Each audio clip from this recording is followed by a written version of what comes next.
You're listening to the Plumbing Sales Coach, where we give companies the strategies and skills to create a massive customer following. Fresh. Thank you for making us part of Spotify's top 10% most shared and followed podcast.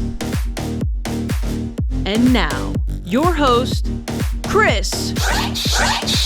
What's up, everybody? Welcome back to another episode of The Fresh Approach. I'm your host, CF, the Plumbing Sales Coach, and we're going to talk about a company, Epic Plumbing, out of Houston, Texas, out of Pearland, Texas, just south of Houston, and we're going to talk about their success. They went from 1 million, 1.6 million to just really 3.8 this year. They're pacing 85,000 a week, so they're pacing about 4.4, and they have been hitting $100,000 a week here in the last few months regularly. So at that point, pacing 5.2, and just absolutely on fire. Been growing, killing it. We're going to break down.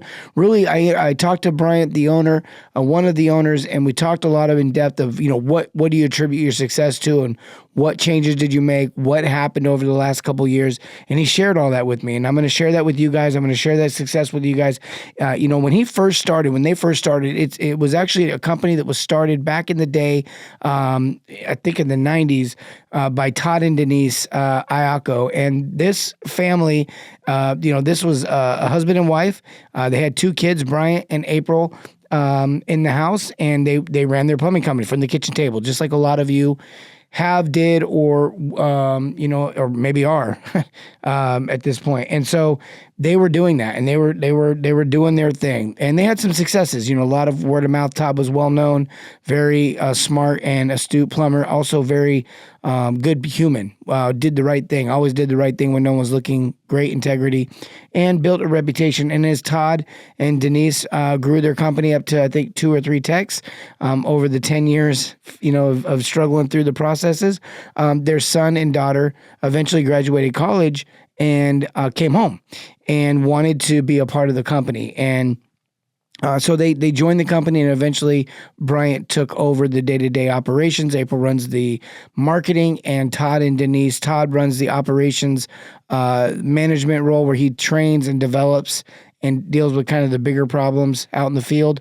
And Denise is, I think, doing the bookkeeping and all the financials, and a lot of grandmother stuff, helping out with the new grandkids. So there's a lot going on there with the family. They're an awesome family. They're a great family. Just focused on winning, focused on being successful, focused on taking care of their customers, and really doing the right thing. And they've seen an explosion of growth in the last couple of years. A lot's changed there. If you saw them 3 or 4 years ago, you probably wouldn't recognize them today. Their brands changed, their looks changed, their cultures changed, their companies changed, the environment has changed, and honestly, their attitude has changed. It's just they're on fire, and I love watching it. We're going to talk about the reasons why they had all success, but just to kind of paint a picture of where they were when they first started in our program, they had 4 service techs. This was a couple years back. They had 4 service techs and 1 remodel tech. They had 4 apprentices.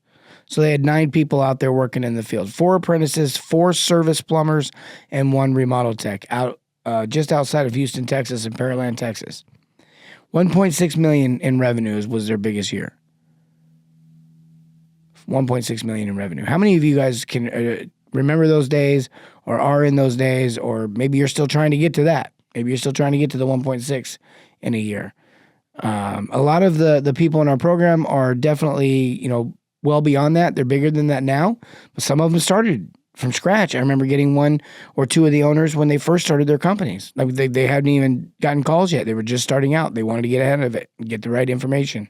I've had other owners that have joined when they were already at 1.6 or at 3. I've had some join when they're at 50 million. Everyone's at a different place. We have a client right now that I think they're bigger than that now, but they were when they first got in the program. I think they were right at 40 or 50. Everyone's at a different place. 40 or 50 million, by the way, not 40 or 50,000. Everyone's at a different place. But this particular company, Epic, man, they were at 1.6 million in revenue with 4 service technicians, 1 remodeling tech, and 4 apprentices. And they eventually grew and started growing. But the first things we had to work on was we had to start building the foundations. Okay, we had to go back and fix things like how they ran the process, how they ran the call, lot of basic foundational things.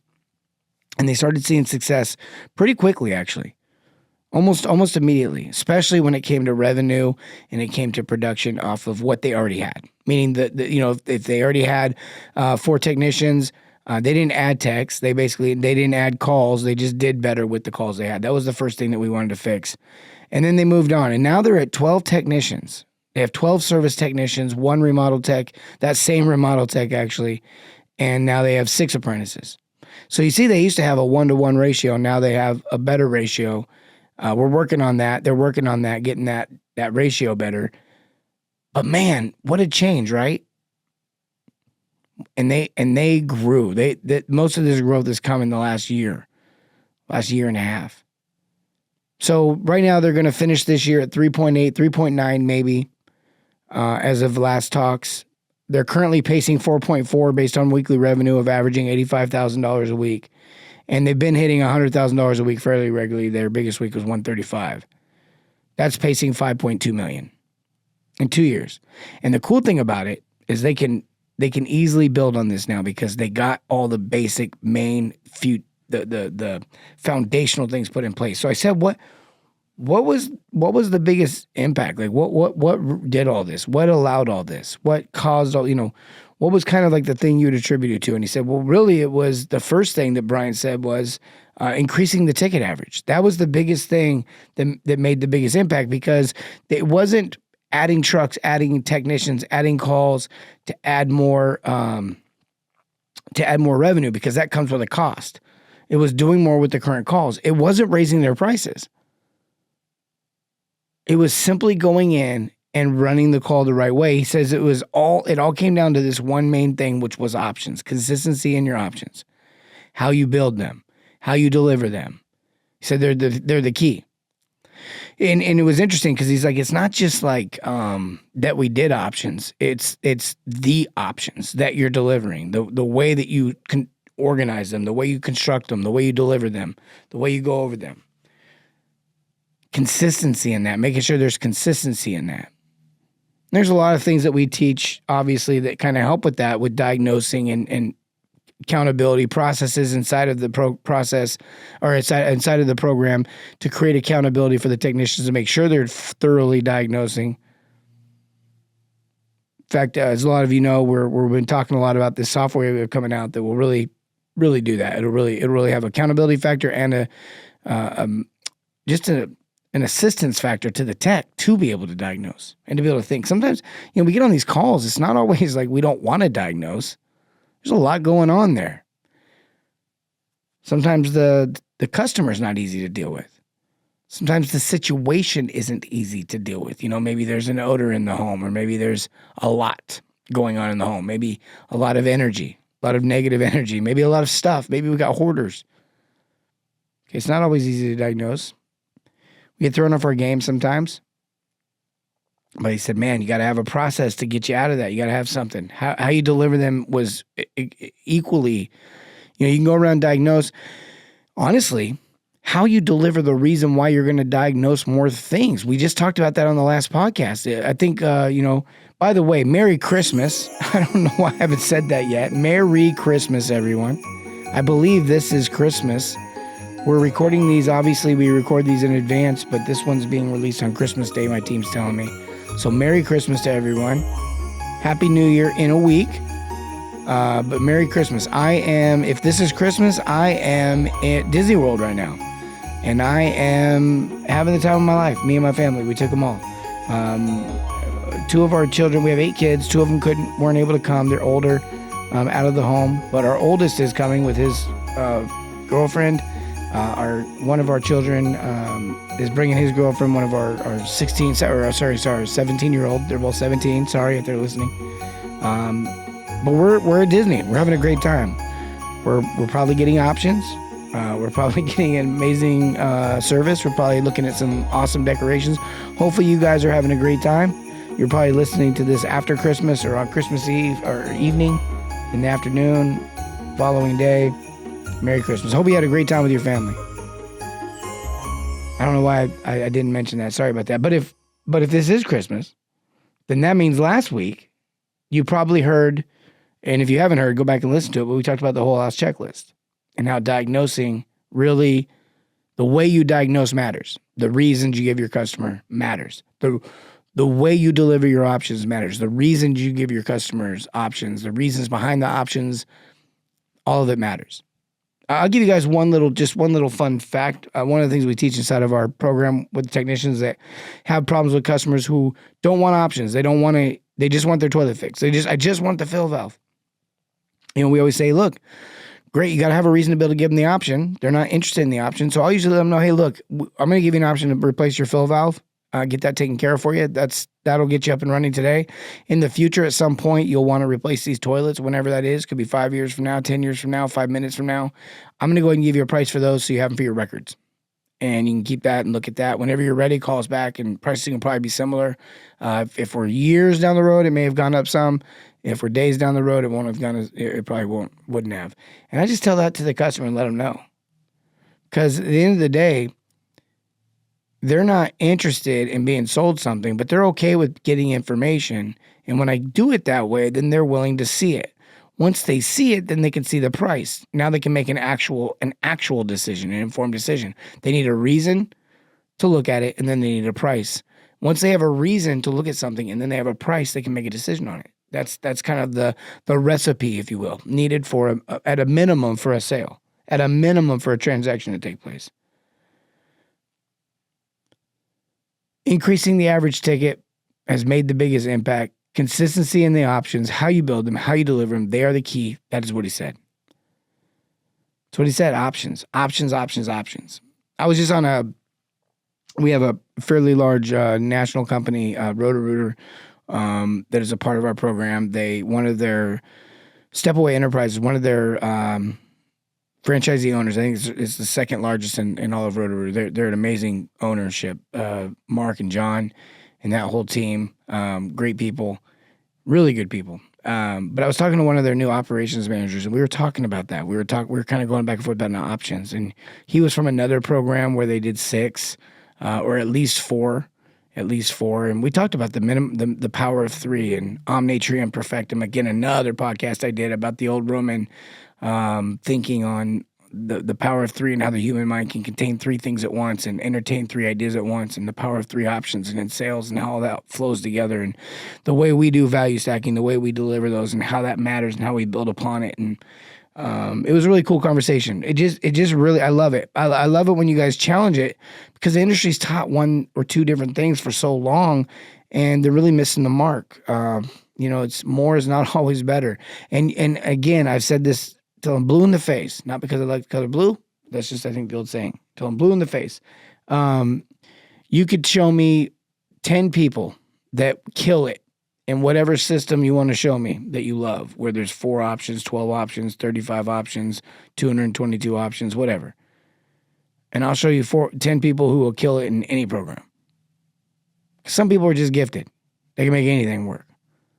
But this has to work for the people who don't want to be sold and for the people who don't want to sell. You know what I'm talking about? I hate sales, to be honest. If we're being honest, I hate the whole thing. Not because I love the interaction. I love doing the process of it all. But I don't like what it's become for other people, consumers and for salespeople. Some people are out there just listening to the wrong people and trying to force stuff down people's throats. They're rude, arrogant, condescending. I'm sure I've been guilty of all those things, but that's not my goal. I feel like that's their goal. Okay, you got to have a certain couth. It's an old word. Couth. You got to have a certain couth to you when you're doing sales. Okay, options matter in the way you do it. The second thing he said that he would say is, so first it was delivering options. The second thing he said was consistency in the processes. And I said, what do you mean by that? Because you said consistency in the options. Consistency in the processes, he meant consistency in the times that we show up. Consistency in how we start the day. Consistency in how we operate. Consistency in how we flow from the top down. Consistency in how our uniforms in our shop and our trucks look. Consistency in what we say versus what we do. As leaders, and then as plumbers inside the home, Consistency in the processes. That one really, I kind of thought, I thought for sure he was going to say at one point something he didn't. I thought he was going to say scheduling because that was a big deal for them. But he didn't say scheduling, even though that's probably, if he was listening right now, he'd be like, scheduling, that's another one. But man, he said consistency in the processes. I would like to think scheduling was inside of that when he was thinking that. We didn't talk about that specifically, but we definitely talked about consistency in the idea of everything that we do is the same every day, day in, day out. That's powerful because I remember there was a time where call volume slowed down. They didn't stay consistent, so they didn't get a consistent result. So they started making modifications to the schedule that actually ended up hurting them when they thought it could help them. But at the end of the day, like I told him, and like I'll tell you, and like I'll tell everyone else till I'm, again, blue in the face. I guess we're going to be using that today. Just go ahead and paint my face blue. Can we do that? That'd be tight. All right, anyways, the whole concept here is that you have to follow the process when times are scarce and when times are abundant. Don't make the mistake of skipping the process when times are abundant because you want to capture more. That's a mistake that will cost you money. And then the other mistake that will cost you money is you don't follow the process when times are slow because you're scared. And so you start trying to will it into action. You start trying to force it. It's like a team where one player tries to put the team on his back and win it and doesn't play team basketball, doesn't play team whatever. And then they ended up hurting the team. They ended up costing the team. Okay, you have to be consistent. Each and every day you follow the process. Each and every day you run the calls the way you run the calls. Look, I don't look at it like we have to keep everyone busy for 8 hours. I look at it like we have 8 hours to deliver amazing service with these 12 calls, with these 15 calls, with this 80 calls, whatever calls we have on the board for that day.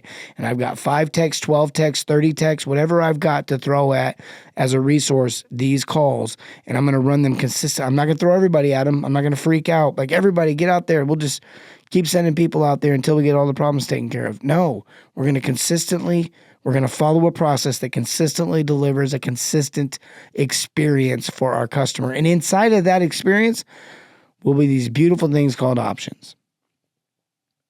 Okay, that's the second thing.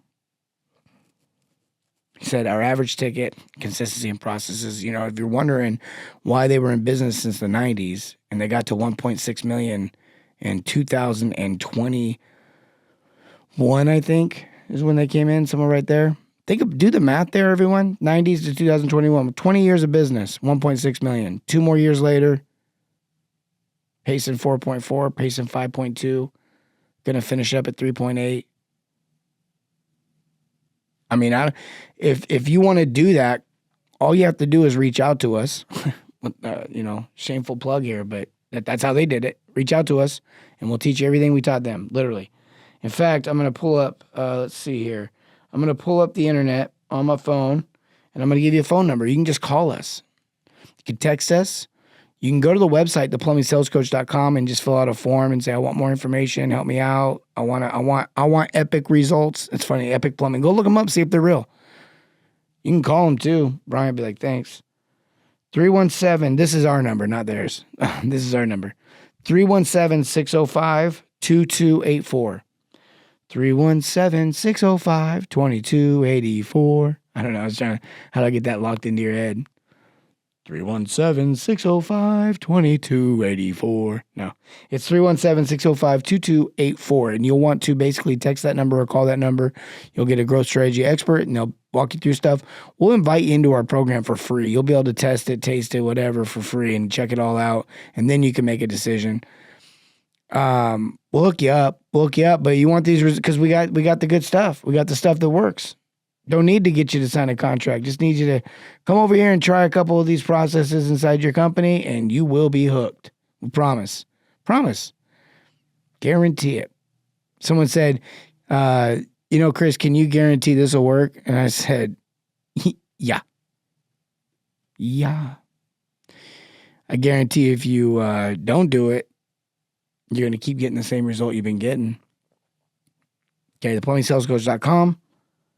317-605-2284. 317-605-2284. Sorry, that's gonna get stuck in someone's head. Probably the person has to edit this podcast. All right. The third thing. This one's interesting because we talk a lot about this on the podcast and the trainings and different environments, and it's a word that gets thrown around a lot, so I want to unpack it a little bit. But he said culture shift. And I said, okay, third thing's culture shift. I get what you're saying, Bryant, because I've been there with you. I've seen all the change. We've walked through this thing together. I totally get it. But how are the listeners? How is everyone else going to get that? Because culture shift is generic. It makes sense to me. I can see it. But how does that make sense to you, and how would that make sense to the listener? And he said, well, it's really how they focus on the employees. That was the shift. If you're thinking about a physical, tangible shift, it was how they thought about the employees. That then ensued a way of new thinking that created an environment that has a culture shift, if you will. How they focus on the employees. Not being afraid to move on when one employee is hurting the rest of the team. That was a big one. When I've got a team member who's hurting the rest of the team, I have to move on from that team member. This is true in any ecosystem. When you have somebody who's a part of the team that's hurting the team, they can no longer be on the team. And a lot of us get hung up there out of greed or out of compassion. You know, well, I don't want to let them go. They've got a kid. They've got 2 kids. They've got a wife. My question to that person is, why aren't they worried about that? Like, you're worried about they have a kid, they have a wife, they have all these responsibilities. They don't seem to be, or they wouldn't be handling themselves that way inside your business. Does that make sense? Like, you can't be more worried about someone's life than they are. You can't care more, want more, do more for somebody than they do for themselves. And on the flip side of that, don't be greedy. But they're my top performer. It's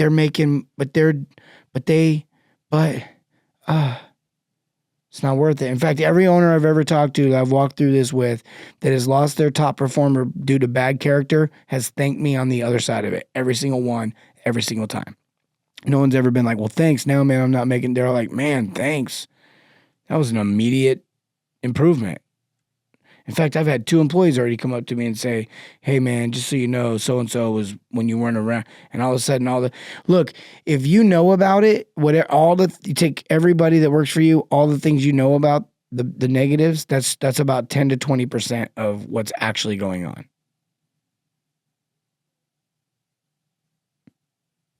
That's 10 to 20% of what's actually going on. So when you let somebody that's got really bad character go, you're going to start finding out about some stuff. Unfortunately, from the field, too. They were probably doing some shady stuff that you didn't know about. Another one is investing in the team. It's not just about holding them accountable. You're not managers, you're motivators. You know, I'm a believer. I believe in Christ. I believe in the Bible. I believe that the Bible's inherent. And one of the things it talks about is this idea is love. Love God, love others, love people. I think the world would probably agree to that sentiment of idea of love. Not everyone agrees with the author and the source, but they would agree with the idea that we're really called to love. We should love one another. You know, the world would be better if we all loved. But what does that word mean? And so there's more to it than just love. Isn't just like, oh, you know, I'm so sorry for you and I feel bad for you, or I love you, I like spending time with you. Sometimes it's holding people accountable. You know, parents, listen up. Hold your kids accountable. The world will be better and they'll be better. Hold your kids accountable. Accountability is a good thing. Okay, it's a good thing. But it should be meant as a motivator. Motivating them to maybe a change of behavior, motivating them to a change of a course change, you know, change in direction. Maybe you're motivating someone to be better, or you're motivating them to continue to be better. Maybe they're already on the right track and you're motivating them to be more. But you're fanning the flame of good in them. You're fanning the flame of positivity in them. You're fanning the flame of what they want. You know, go back now a few podcasts. I can't keep up with them. We drop them all the time. But there was one where we did, it was just a few podcasts ago with Ryan England, and he's talking about hiring better people faster, a book he wrote, and all of his philosophies on hiring and all. And it's that same idea that you need to find out, you can cast vision with your new employees about where you want to go with the company, but that doesn't do anything for them. What does something for them is casting vision on where they're going with the company, what their role is, how it's going to improve their life and their wants, desires, dreams, goals. Okay, investing in the team. What's his name? Gary V, the cusser? I'm just joking. Gary V. I just said the cusser. You know, Gary V's that's his thing. That's what he does, whatever. But he has a really good message when it comes to understanding the people that work for you. I could get better at this. I know it's something that I pride myself in thinking that I'm good at. Sometimes that can be a blind spot, by the way. I just saw a meme the other day where it's this lady and she's looking at the guy and she's like, what do you mean it'll take the month to get me in? And the guy's a plumber. And it says, what do you mean it'll take a month to get me in? And he's standing in the kitchen and she's like, this is your house. And it's like, we put things off. A mechanic's car never works. A plumber's house isn't plumbed. That could be a blind spot for us. If we think we're good at something, I'll just get to it later because I can just get to it and I can fix it and I can deal with it because I think I'm good at it. That could be a blind spot for me. Investing in the team. I think I'm good with people. I've studied people. I've studied the brain. I've studied humans, personality types, behavior types. It could be a blind spot. But you got to invest in your team. You got to know what makes them tick. You got to hold them accountable. We talked about that. And at the end of the day, the thing you have to recognize the most is they're the first customer. Remember, this is Bryant. Now, this is what we teach, but this is Bryant who's saying this stuff, the owner. You got to recognize that they're the first customer. These are things that he learned, and then he's applied them, and then he's seen the fruit of the application, and he says, holy moly, you have to be doing this. This is important. Number one, you have to be offering options, and you have to deliver them and offer them in a consistent fashion. It will absolutely impact your average ticket, which will increase your revenue, profitable revenue, because it doesn't come with additional new cost. And that is how you start getting the resource to be able to then invest into other things. Number two, the processes have to be consistent. Meeting, when you meet, where you meet, how you meet, what it looks like when you meet, what it smells like when you meet. All of the factors that go into their trucks, their vehicles, how the vehicles look. When your fleet, you can all admit this. When you look online, go look at Epic.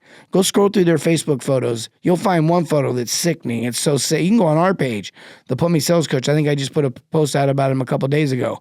It's sickening how awesome they look. The uniformity of all the uniforms and all the employees and all the trucks. I remember going out there and visiting just a month or two ago and seeing trucks on trucks on trucks. But they all look the same. That's what's so cool. Then there's that one truck that's the old wrap, the old school wrap. And it's just little, oh, look at little Humpty Dumpty fell off the wall. Thomas the train trying to get up. It's just so interesting how you kind of, it's cute. It's funny. It's annoying in the beginning though, and that's all you have. But it's funny when it's okay. That's consistency, and then the culture shift. And I just talked about that a little bit too. They in fact, I took some owners out there. They flew out there. We all flew out there, met up, and those owners went back to their shop, and now they're sending me videos of what they're doing to their shop. It's just fun, man. I love it. See an impact, change. Let's go. Let's grow. Let's get better. Let's help our community. Let's give them options. Let's give them a consistent experience. And let's give people a place worth working for. Okay, let's do that. Let's be the change and the effect we want to see in the industry. Let's stop listening to what the other plumbing owners have to say. No offense, but offense.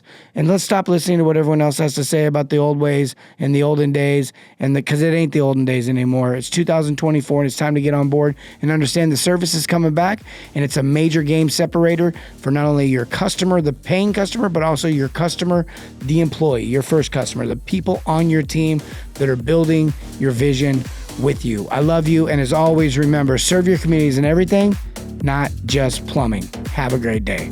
Merry Christmas, everyone. Thanks for listening to the Plumbing Sales Coach podcast. Be sure to follow us on Facebook and Instagram, and check us out on the web at theplumbingsalescoach.com.